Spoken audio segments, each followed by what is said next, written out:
based on Instagram and social media, it's like exercise, exercise, exercise. So the first thing everybody does when they think they need to get healthy is they join a gym and they want to do a bunch of exercise. Exercise is one part of a healthy experience, but there's sleep, there's nutrition, there's a bunch of other things that come into the health experience. Kick it.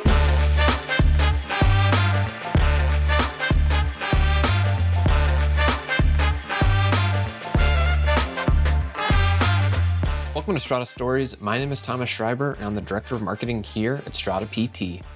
Strata PT is a single EMR platform and revenue cycle management service for physical, occupational, and speech therapy practices that helps you achieve a 99.99% reimbursement rate. On today's episode, Paul Singh, the CEO of Strata PT, talks with Dr. Okon Anita, the owner of Campus Motion, a company providing health optimization, precision performance testing, recovery health, and PT services.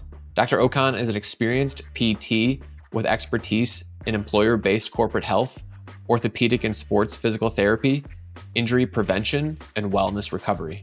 Paul and Okon talk through the three parts of Okon's PT clinic: rehab, recovery, and performance, how to mesh cash-based and billable services to increase profitability, the benefits of using a la carte services for athletes to focus on maximizing performance, and lastly, the nuances of operating a business that uses both physical therapy and physical training methods to achieve best patient outcomes.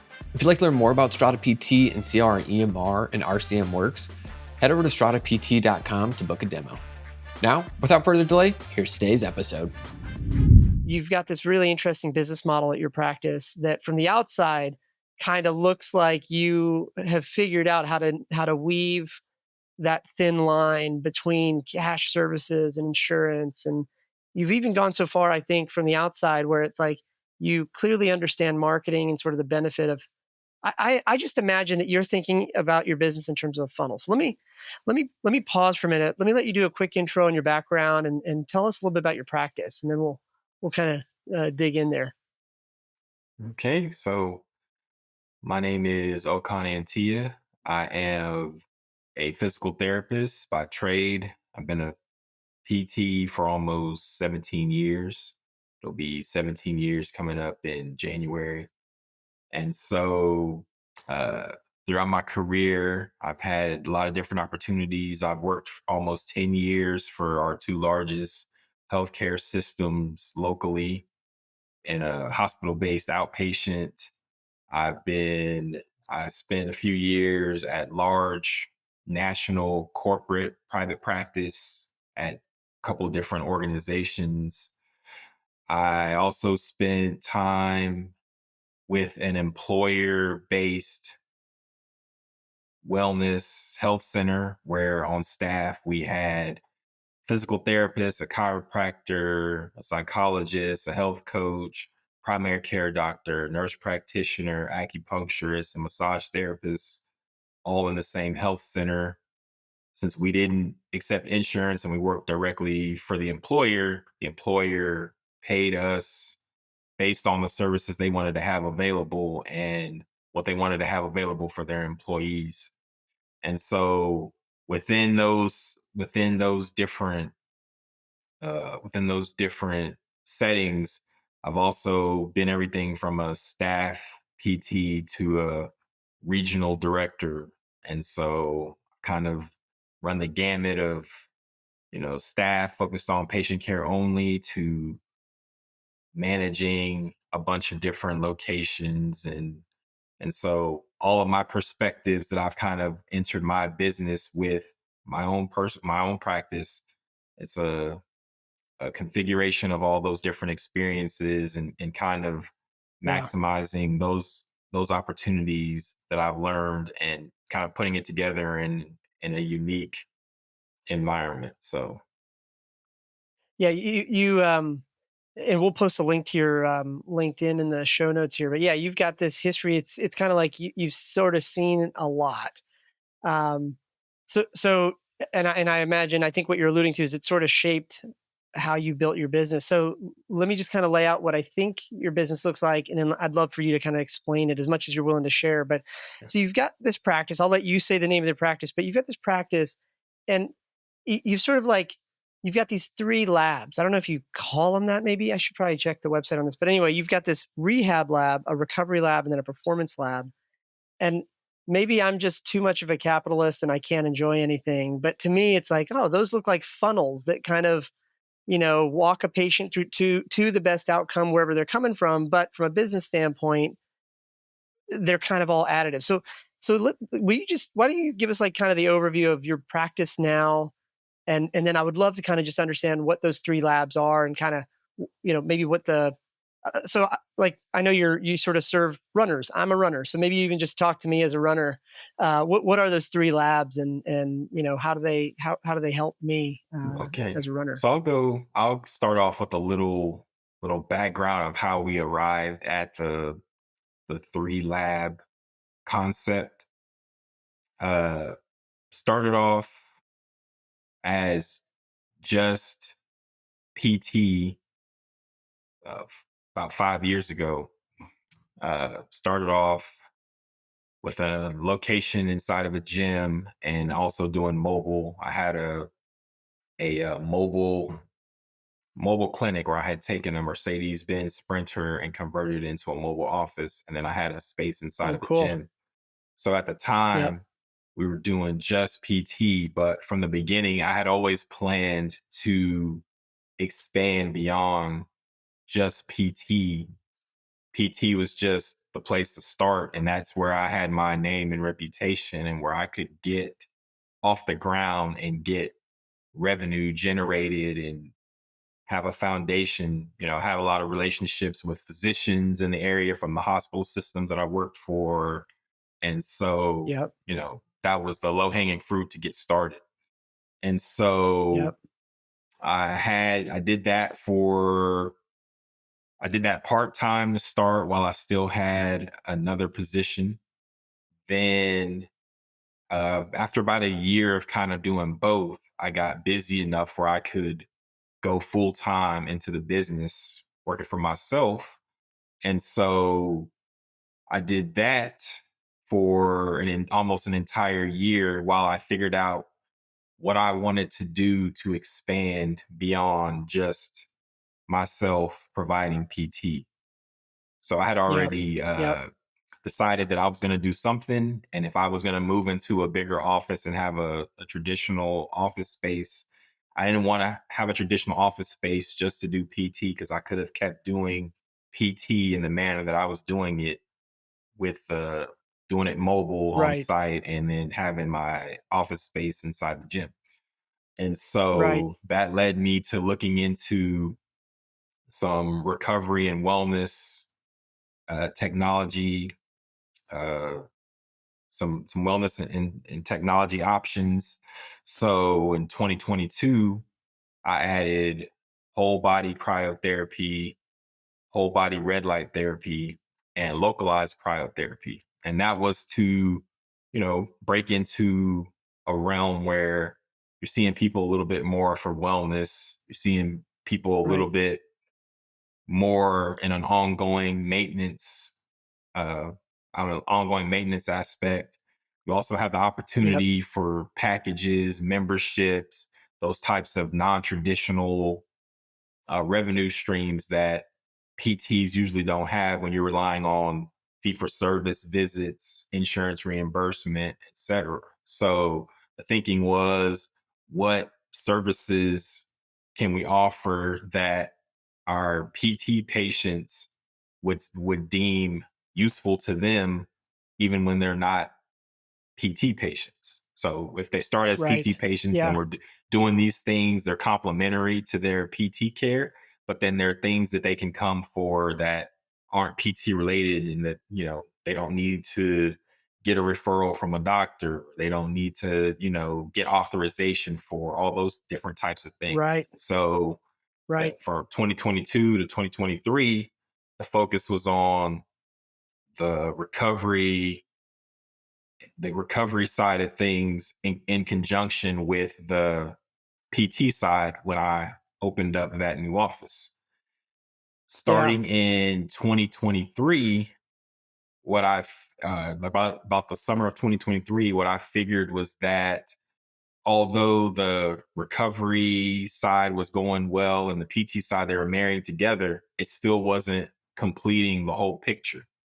And so last summer, I decided to pursue uh, performance testing in conjunction with the recovery and PT, and incorporating the performance testing, we'd be able to basically analyze a bunch of different pictures and biomarkers for overall health. And so Right. now, instead of just thinking about utilizing, cryotherapy or red light therapy or anything like that in isolation or paired with just recovery for athletes, now you're looking at it in the perspective of how does it help my metabolism? How does it help my sleep?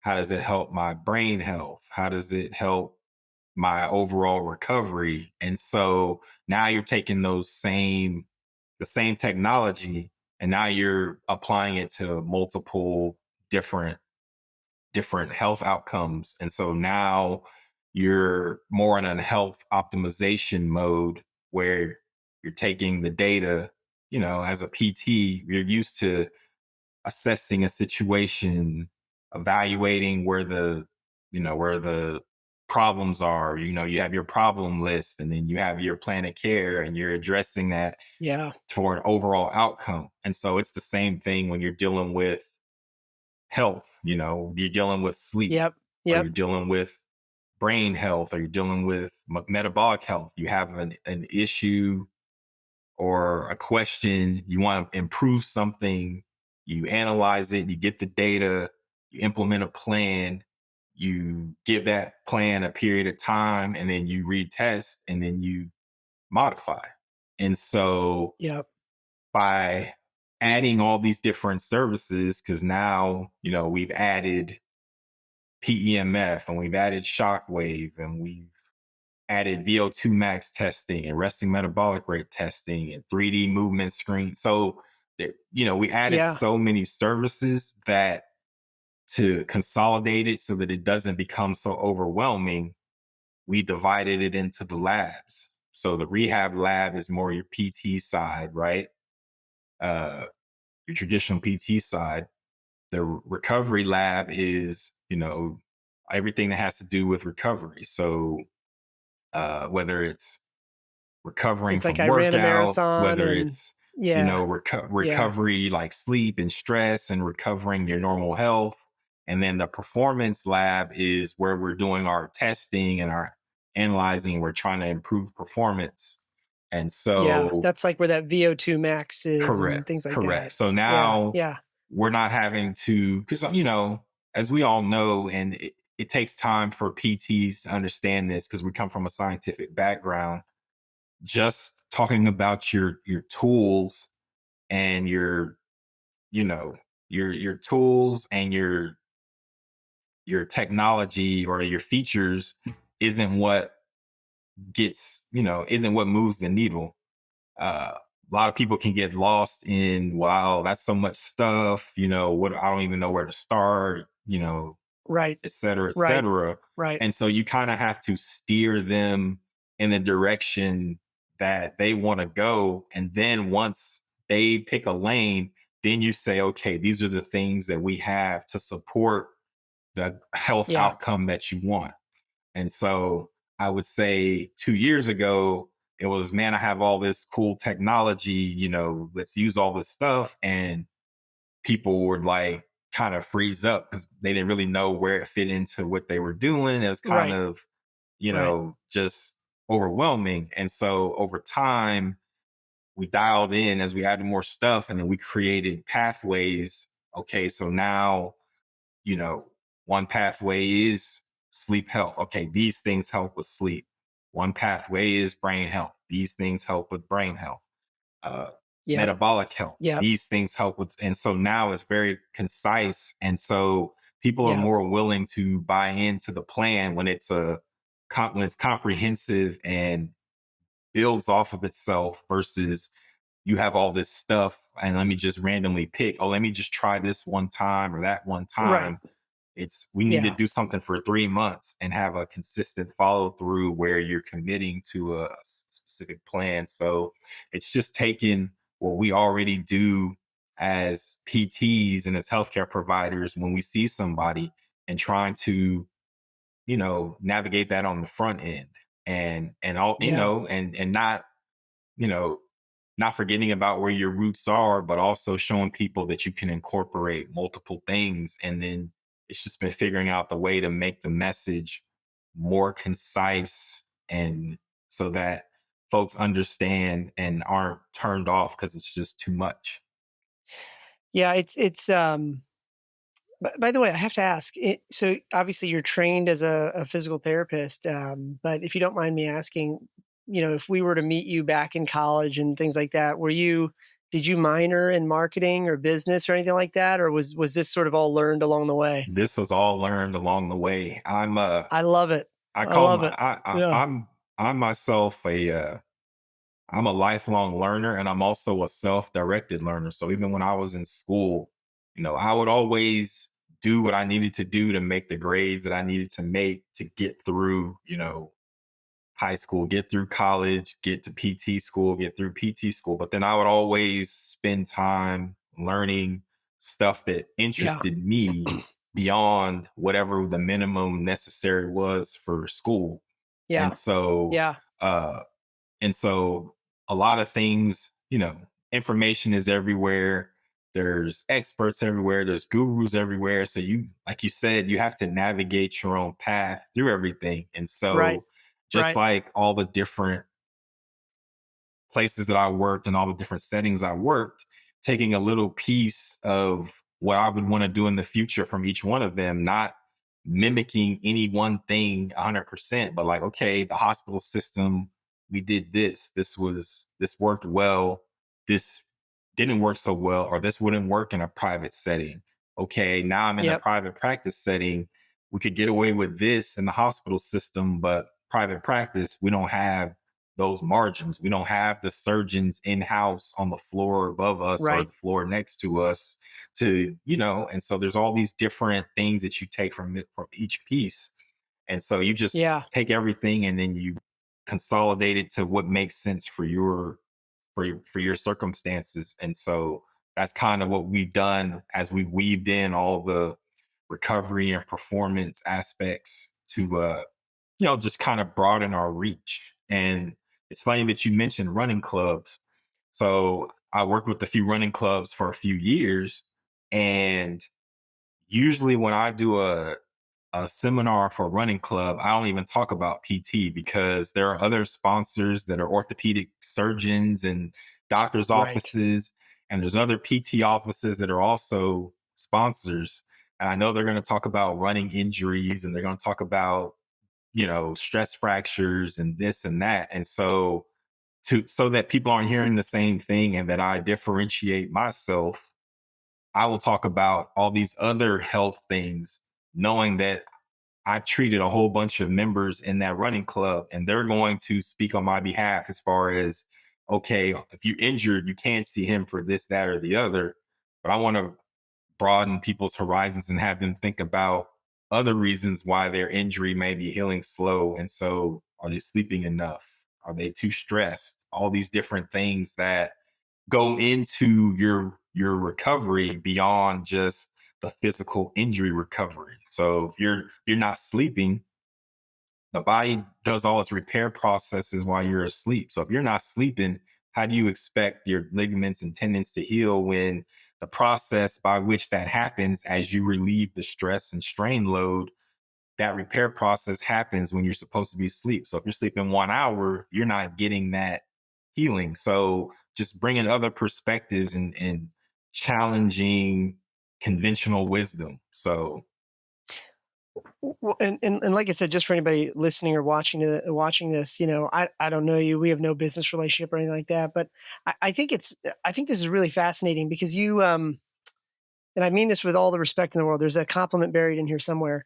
Uh, we can look at a lot of other industries outside of physical therapy, outside of healthcare, where this model is already working very well. This idea that, you've essentially got, in your case, two or three or you have three labs at your practice, and any of them can become an entry point for a patient.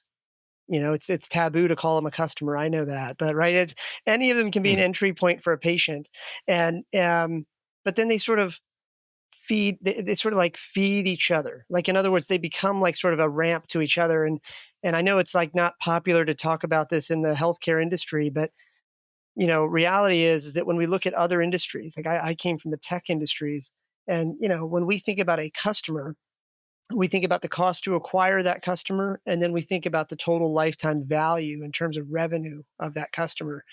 And I'm not asking you to like say it this way, right? But I just for anybody listening, when we think about this, the business of physical therapy, this right here, what you've designed it's like rare for physical therapy, but it absolutely works in every other industry. So why not physical therapy? And your practice seems to have proven that it can work. This idea that, like, me as a runner, if I get and I'm just going to paraphrase here, but just so people understand, if I as a marathoner get injured, I can enter your practice on the rehab side, and you're going to fix me up, give me a great patient outcome. But somewhere in there, while you're treating me, you're talking to me about how my sleep's going.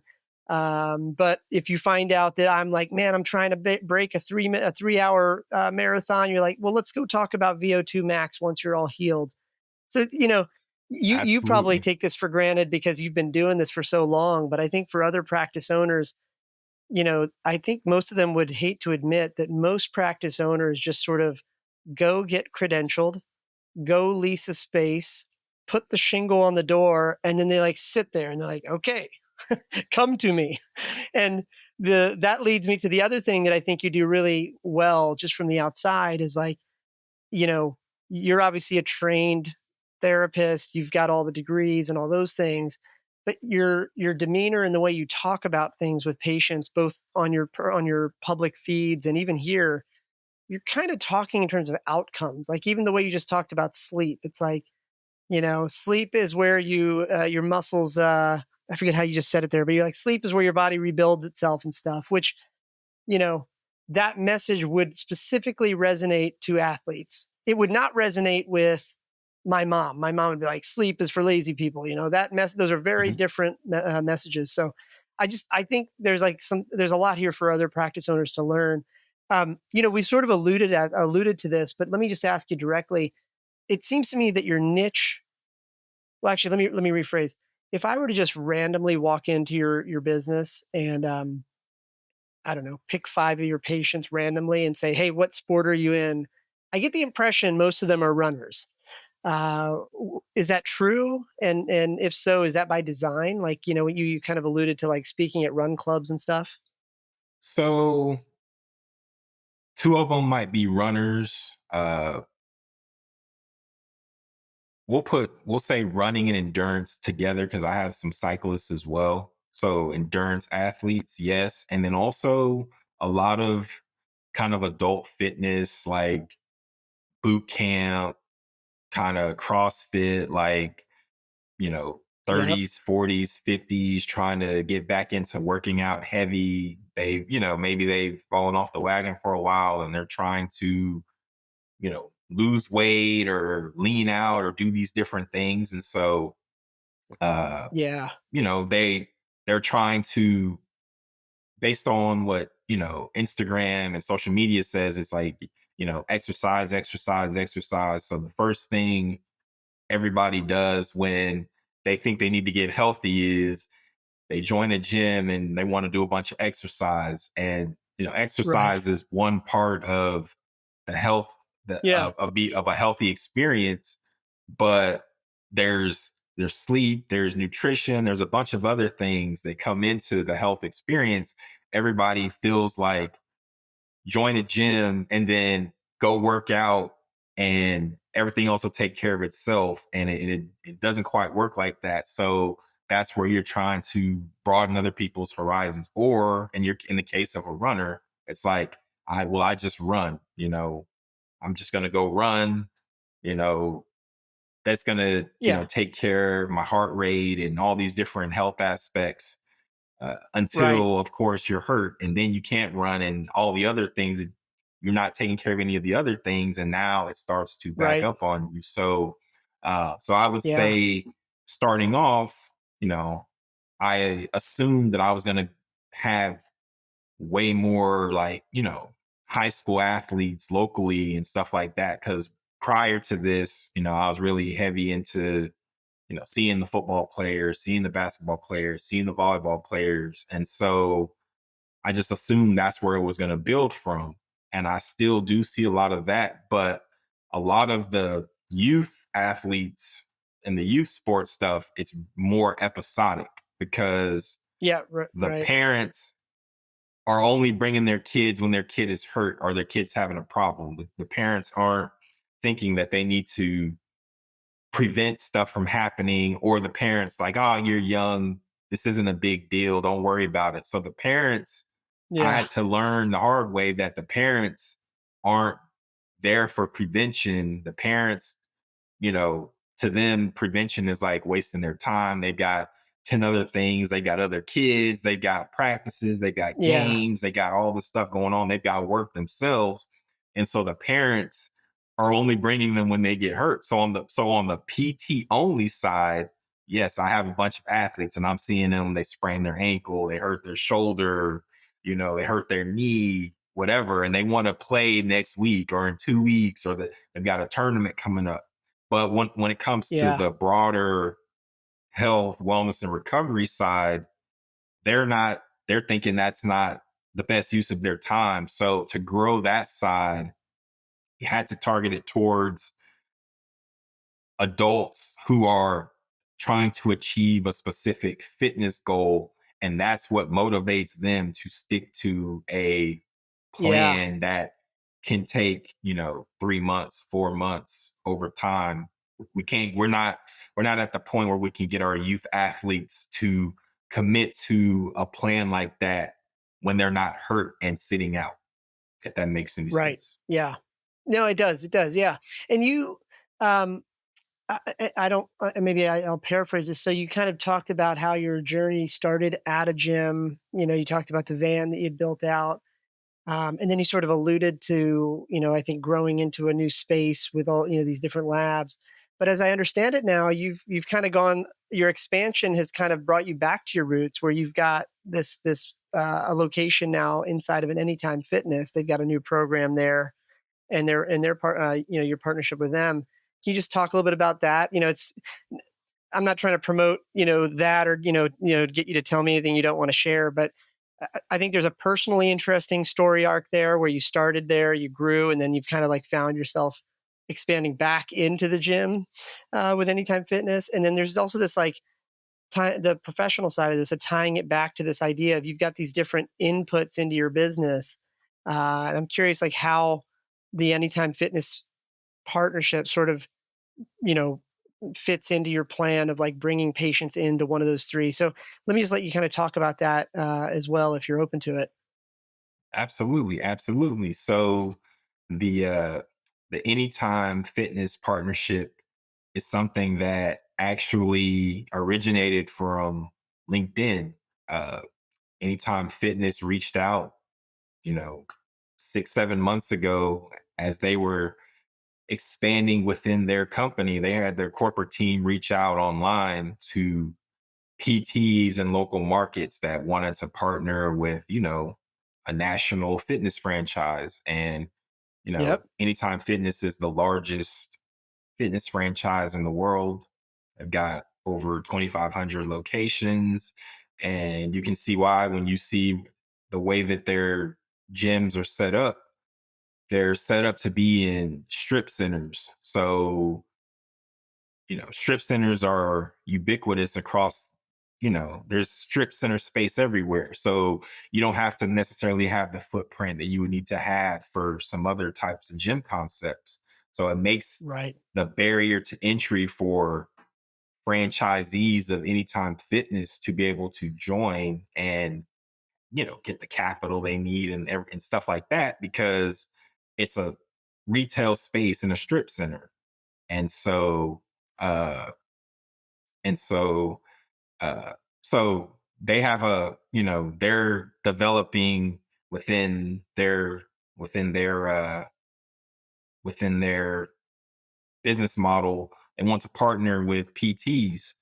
And so, I saw this as, a lot of the stuff that I'm offering and a lot of stuff that I do, it works perfectly with the gym concept. And like I mentioned Right. earlier, most people join the gym and like, okay, I'm here at the gym. I came for my workout. That's all I need to do.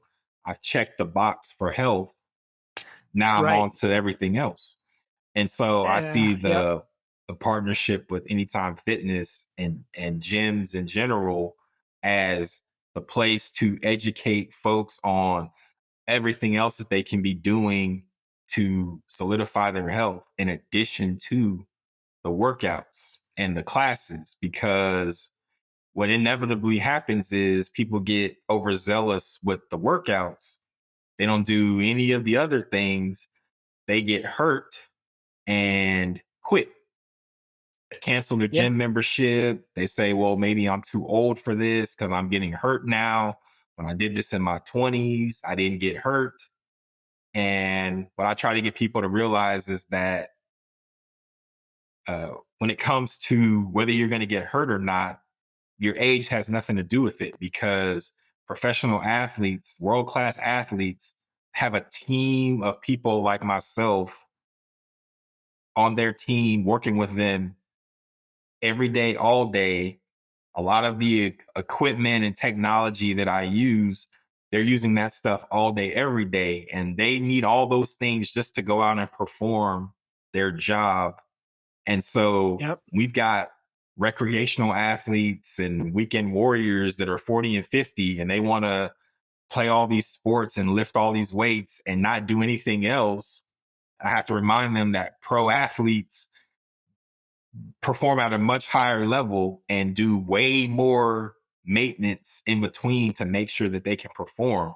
And so usually when I make that comparison, they're like, the anxiety of like, well, maybe I'm too old and I shouldn't be doing this. It's like, oh, other folks, people that are paid to do these things professionally that do it way at a way higher level, they have to do all this stuff too. So it's not beyond me to have to do something as well if I want to stay invested and I want to stay on track with my fitness goals. And so, Yep. you can always find a million social media influencers doing the next exercise or the next whatever, but not as many folks are focusing on the other aspects. And so, being able to bring that to the gym environment as I've gone along this journey, that's like you Yeah. said, the story arc of being able to bring it back to like now, okay, now when I'm working with the gym, now I can present them with many other options besides at the beginning when it was just okay, if your gym members are hurt,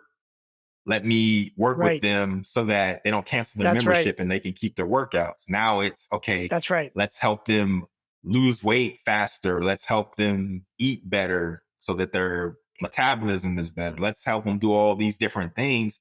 Oh yeah, and by the way, if they're hurt, we can take care of that too. So that It is the it evolution from yeah. starting with the gym with one service and then coming back to a gym with a lot more services and a lot more programs and a lot more knowledge of how people operate and what's important to them. So It works so well for your model in particular because you're not just dependent on that insurance income, right? Because it's like, and again, I know in the industry it's so taboo to talk about business models. We're supposed to talk about patient outcomes, uh, but at the same time, like, and there's a compliment in there here for you, and I'm hoping other practice owners learn from this. But you're, uh, you know, with your overall model and even this partnership with Anytime Fitness, it's like I could be in the gym and you know, whether I feel like my knee's acting funny or I'm like, man, I really need to talk to somebody and figure out how to get more performance. Now I can actually go over and just have a conversation with somebody like you and your team. And now you get to route me to the right lab in your business. And, it's interesting. One of the things I say very often that I wish more practice owners would kind of embrace, but I think you've already done this, whether you know this or not, is like most practice owners, if they would just think of their practice as like a local marketing business, if they actually realize that their business is really about acquiring patients, not just servicing them, or treating them, I think they would end up with a business model more like yours. There's a compliment in there somewhere. Yeah. Again, I think most practice owners, they either go all cash pay or they go all insurance. They set up their shingle, they set up the thing, and the office, and then they're sitting there and they're like, okay, where are these patients? Why didn't they just show up? And in your case, you're kind of like, whether you did this intentionally or not, like you're probably not, like, even when I look at your brand online and stuff like that, you're probably not appealing to like the 60-year-old. I mean, sure, they probably walk in, but you're appealing to like the athlete. Whether it is the CrossFitter that wants to lose weight, or it's like the runner that wants to break a PR. It And I think therein is like a subtle but very important thing that a lot of other practices don't know, is that if you try to serve everyone, you actually get remembered by no one. And the thing about And it is, it's ironic because PTs and healthcare providers in general, we're so focused on outcomes. Like, did you resolve the pain? Or, or dentists, are your teeth clean? Do you have cavities? Et cetera. So right, we're so focused on the outcome, but as business owners, PTs and healthcare providers in general don't always focus on the outcome, which is running a successful business that serves your clientele. It yes, becomes well, I like to do this, I want to do this, and I just want, United Healthcare to pay me more for this thing because I spent a bunch of time and money on my degree and they owe me this because this is what I'm worth. And it's, you right, know, the market dictates what you're worth, unfortunately. And you know what healthcare providers, whether it's chiropractors, PTs, or whatever, don't understand is how much you paid for your degree or how much debt you're in after it has nothing to do with what the market says your value is, you know, monetarily. And so yeah, you're not gifted anything in this world. And, if you're looking for Blue Cross Blue Shield to care that you are 200 grand in debt from your professional school, you're going to be waiting a long time. And so you have to read the market. What do people care about? What are people willing to pay for? You know, people a lot of clients would rather pay for a massage than physical therapy. And they know that actual physical therapy is more likely to resolve their issue. What they'll do is they'll go to the massage therapist a few times. When it doesn't get better, then they're like, oh, okay, I guess I got to go to PT now to actually get it fixed. Because I wanted to do this lower barrier step and hope that that would work. And knowing that the massage therapist is out of their pocket, they still would rather start there. And then they're like, okay, well, that didn't work. So I know PT will work and maybe I can use my insurance so it won't even cost me as much. But the fact that folks would rather pay more money for a less complete solution up front should tell us that we're failing when it comes to meeting the consumer where they're at. A lot these our clients and patients, they have, if you can find something, if you can find a problem big enough for them that they want to fix, you can solve that problem, or if you can show them you have the answers, they're willing to work with you and do whatever you need them to do.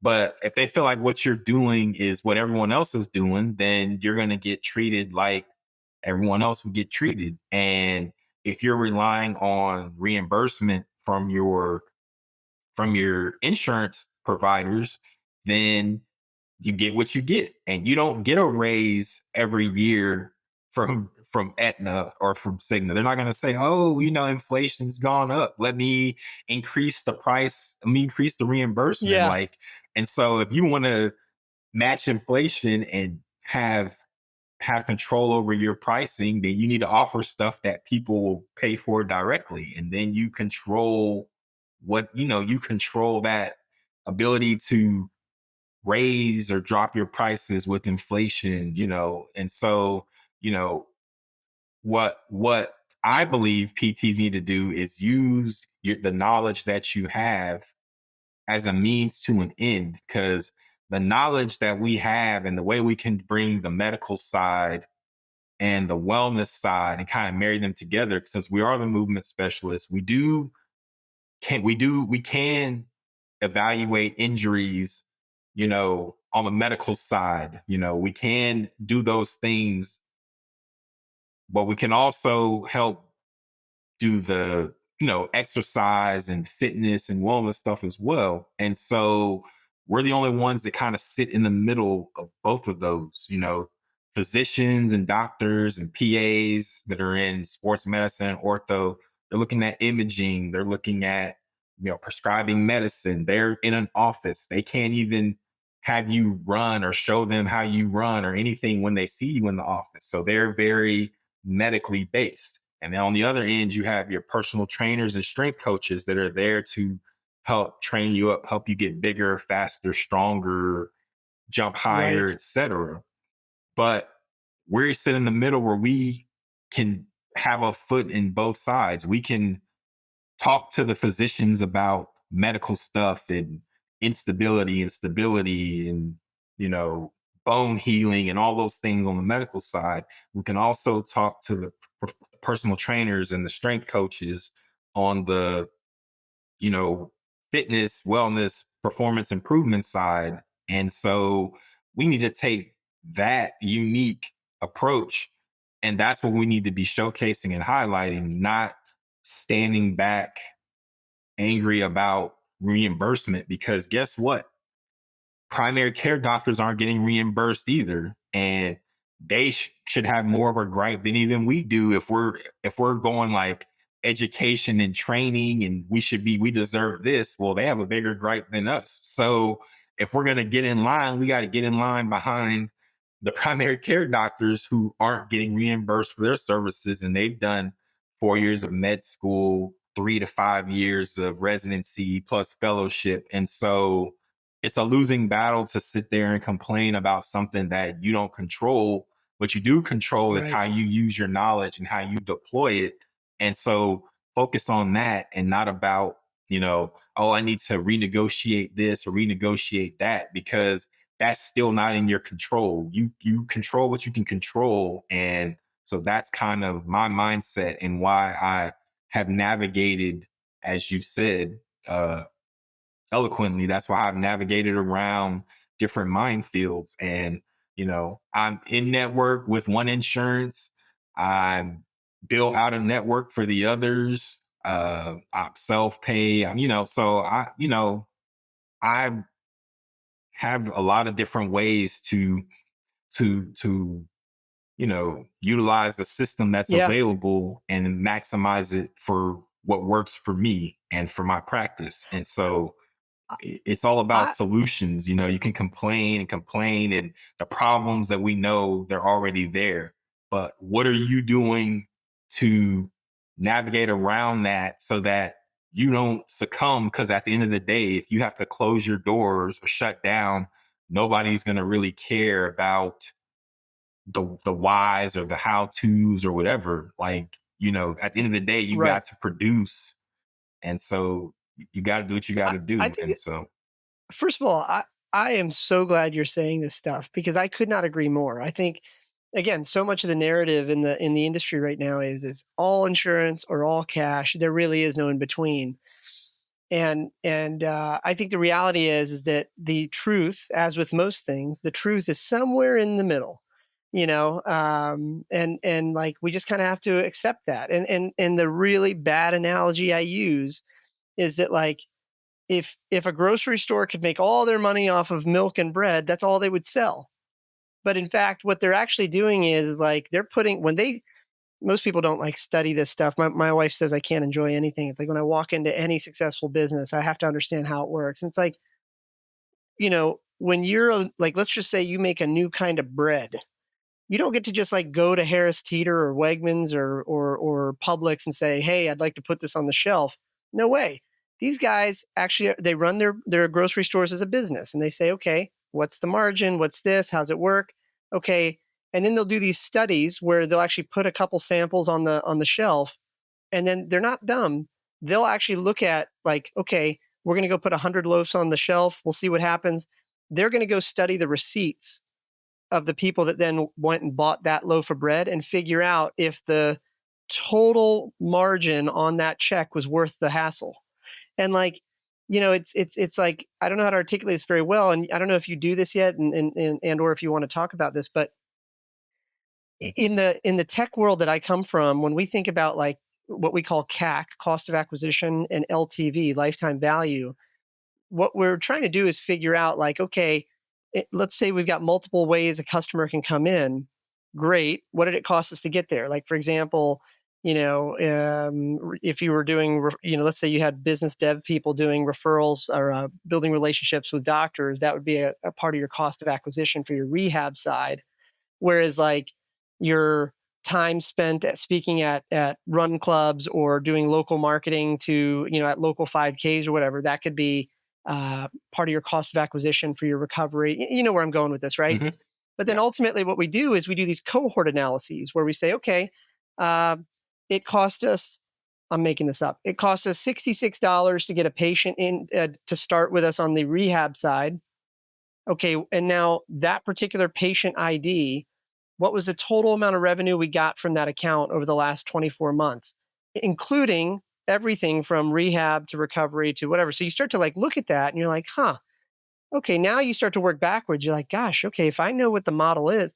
Anyway, I'm not trying to like tell you what to do. All I'm Hmm. saying is for anybody listening, is that like the sooner we sort of like get over this hump and start to like talk about the business of practice ownership, the sooner we can kind of like make everybody recognize that like there is if your whole game plan as an insurance based practice is to just keep renegotiating your contracts, it's a losing game. You're never going to win that game.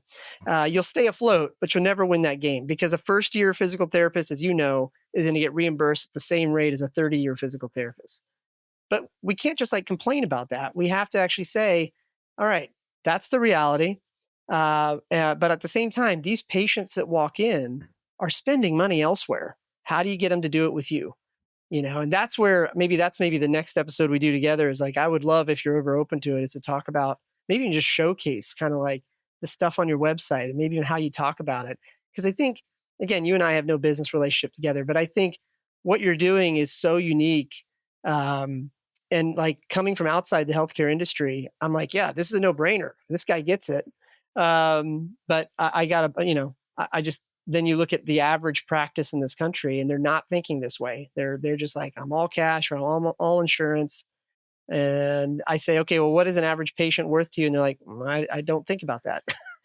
I'm like, okay, well, you can't complain about, single digit margins and not know your numbers. Come on. Yeah. So And anyway, let me do this because I want to be respectful of your time. I'm sorry, I didn't mean to interrupt. Go ahead. Go ahead. I just wanted to say that, like, when you say like all cash or all this or all that, you know, practice owners have to be aware of the gurus and the experts that they're learning from and who they're hiring to consult with. You know, if all I if all I if all I have is a hammer, everything's a nail. And so, sure, you can, whatever experience they're speaking from, they've shoehorned every consultant agreement into their specific strategy or their specific pathway. And so to them, the only thing that works is cash PT because that's all they see and that's all they know and that's what they're selling. So if I'm selling cash PT, why would I tell you that you can still take stuff in network and it would still work? And on the other end, S- if you're working with only insurance based practices, you're like, I have all these practices that are so successful taking insurance. you guys that can't make money in insurance, that's because you don't have what I have to offer. So you need to hire me so I can give you the lowdown scoop on how to make an in-network practice work. And Yeah. you've got all these practice owners bouncing back and forth, flip-flopping, one side or the other. And consistently, whether it's LinkedIn, Facebook groups, whatever, I'm the guy that's, if it's, I'm talking to the cash based people, I'm like, well, I'm in network and out of network and I submit bills. Uh, and I do just fine. And when I'm talking to the insurance people, like, oh, you have to be insurance. I'm like, well, I have all these self-pay, cash pay services, and I do all these different things. So, like you said earlier, it's everything in business is nuanced, and people don't want nuance. They want black or white, and they want to be told exactly what to do so that they can achieve whatever they saw the next person achieve. They want to hit Right. the easy button. The patients want to hit the easy. Everybody wants to hit the easy button, and there is no easy button. And so, I have to be the person to say, okay, there's no easy button, but this is the framework. This is the rationale. This is how you. This is your decision tree on deciding whether you want to add this or add that, or if your clientele are amenable to this or that, or everything that's available isn't everything that you need. You need Yep. your clientele, your demographics are this. So focus on these things if you want to grow your practice. Over here, your clientele is this, and you have these demographics and you need to focus on this. And sometimes you're in an area where the demographics that are there and the way that you want to run your business, they just don't fit. And you have to accept that what you're doing does not fit your area. If you're in a very Right. low income area and you want to be cash based, physical therapy is the last thing that these people are worried about. Like, That's so right. why are That's you right. going to be cash based if you're in a lower income area? Like, you just need to understand it's not gonna work. Thanks for listening to another episode of Strata Stories. Strata PT is a single EMR platform and revenue cycle management service for physical, occupational, and speech therapy practices that helps you achieve a 99.99% reimbursement rate. If you'd like to learn more about Strata PT and see how our EMR and RCM works, head over to stratapt.com to book a demo.